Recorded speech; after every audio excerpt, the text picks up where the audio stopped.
విజయవాడ ప్రజల కష్టాలను చూసి గుండె తరుక్కుపోతుంది. చిన్నపిల్లలు, మహిళలు, వృద్ధులు ఈ వరదల బారిన పడి ఎంత నరకం అనుభవిస్తున్నారో వారి మాటలు వింటుంటేనే మనకు అర్థమవుతుంది. కనీసం చిన్నపిల్లలకి పాలు అందటం లేదు, రోజుల తడబడి తాగేదానికి నీళ్లు అందటం లేదు. ఈరోజు ఎంతమంది వరదల్లో కొట్టుకుపోయారో అర్థం కాని పరిస్థితుల్లో అందరూ కూడా బాధపడుతూ ఏడుస్తూ ఉన్నారు. నిజంగా ప్రజలు ఇన్ని కష్టాలు పడటానికి, ఇంతమంది ప్రాణాలు పోవటానికి ఈ రాష్ట్ర ప్రభుత్వం కారణం కాదని నేను అడుగుతున్నాను. ముఖ్యంగా మంత్రుల విహారయాత్రలు, హాలిడేస్ ఎంజాయ్ చేయడంలో ఉన్న చిత్తశుద్ధి రాష్ట్ర ప్రజల మీద లేదు అని నేను గట్టిగా చెప్పగలను. ఇదేదో నేను విమర్శించడానికి చెప్పటం లేదు.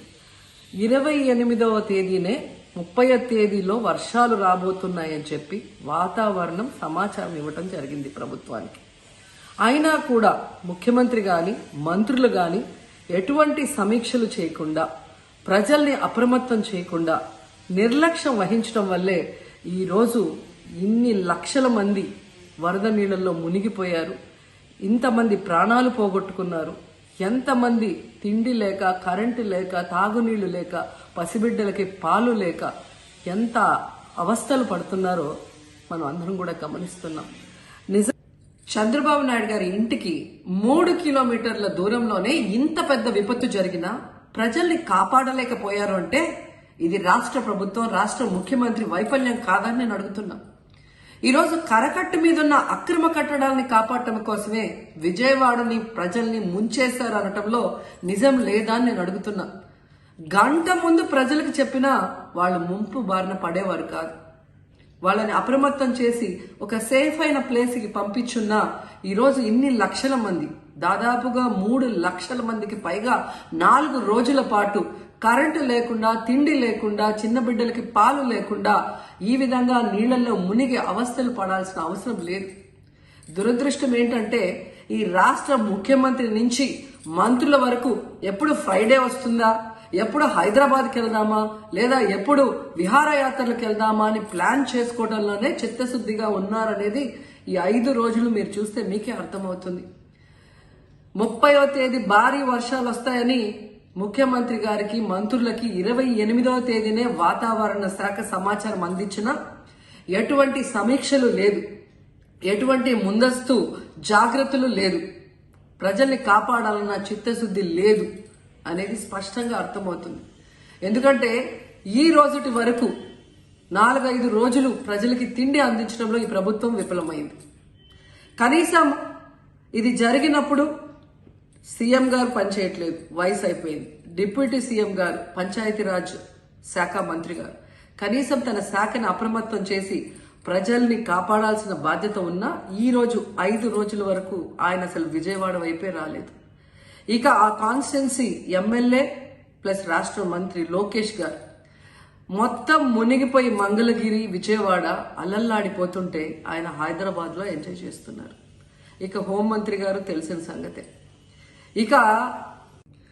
ఇక మున్సిపల్ శాఖ మంత్రి నారాయణ గారు ఈరోజు విజయవాడని ముంచేసింది ఈ మున్సిపల్ శాఖ నిర్లక్ష్యం కాదని నేను అడుగుతున్నా.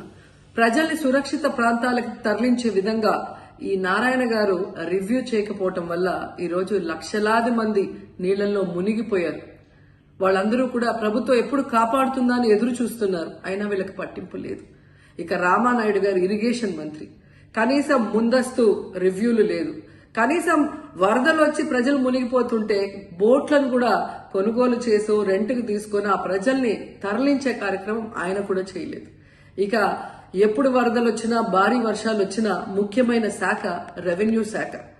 అనగాన సత్యప్రసాద్ గారు ఈయన విహారయాత్రలో ఎంజాయ్ చేస్తున్నాడు. కనీసం పునరావాస కేంద్రాలు ఏర్పాటు చేయాలి, మరి ఆ ప్రజలకి పాలు, తిండి అన్ని అందించాల్సిన బాధ్యత ఉన్నా ఏం పట్టించుకోలేదు. సో ఈ విధంగా చంద్రబాబు నాయుడు గారి దగ్గర నుంచి మంత్రులంతా కూడా ప్రజల్ని గాలికి వదిలేసి ఎలా నిర్లక్ష్యం వహిస్తున్నారో చూడండి. ఇప్పటికైనా వాళ్ళు కళ్ళు తెరిచి ప్రజల్ని కాపాడండి అని చేతులెత్తి నమస్కరిస్తున్నా. గతంలో జగనన్న ఏ విధంగా వాలంటీర్ వ్యవస్థ ద్వారా, సచివాలయ వ్యవస్థ ద్వారా ప్రజలకి ఏం కావాలన్నా ఇమీడియట్ గా వాళ్ళకి అందుబాటులోకి తీసుకెళ్లటమే కాకుండా ఏదైనా ప్రకృతి వైపరీత్యం వచ్చినప్పుడు వెంటనే వాళ్ళని సురక్షితంగా కాపాడే విధంగా ఈ సచివాలయ వాలంటీర్ వ్యవస్థని ఉపయోగించుకోండి. జగనన్న మీద కక్షతో ఆ వ్యవస్థల్ని నాశనం చేయడం వల్లే ఈ రోజు ప్రజలకు ఎవరు ఏం అందించలేకపోతున్నారని తెలుసుకోండి. అండ్ ఈరోజు జగనన్న విజన్ ఉన్న నాయకుడు, ప్రజల్ని ప్రేమించే నాయకుడని మరోసారి రుజువు చేసుకున్నారు. ఆయన కట్టించిన ప్రొటెక్షన్ వాళ్ళు లేకపోతే ఇంకా 1,50,000 పైగా కుటుంబాలు మునిగిపోయే ప్రమాదం ఉండేది. ఈరోజు ఆ ప్రాంతమంతా సేఫ్ గా ఉంది విజయవాడలో ఒక సైడ్ అంటే అది జగనన్న ప్రజల పట్ల ఉన్న అభిమానంతో ఆ ప్రొటెక్షన్ వాల్ కట్టించడం అనేది కూడా మనం అందరం గుర్తుంచుకోవాలి.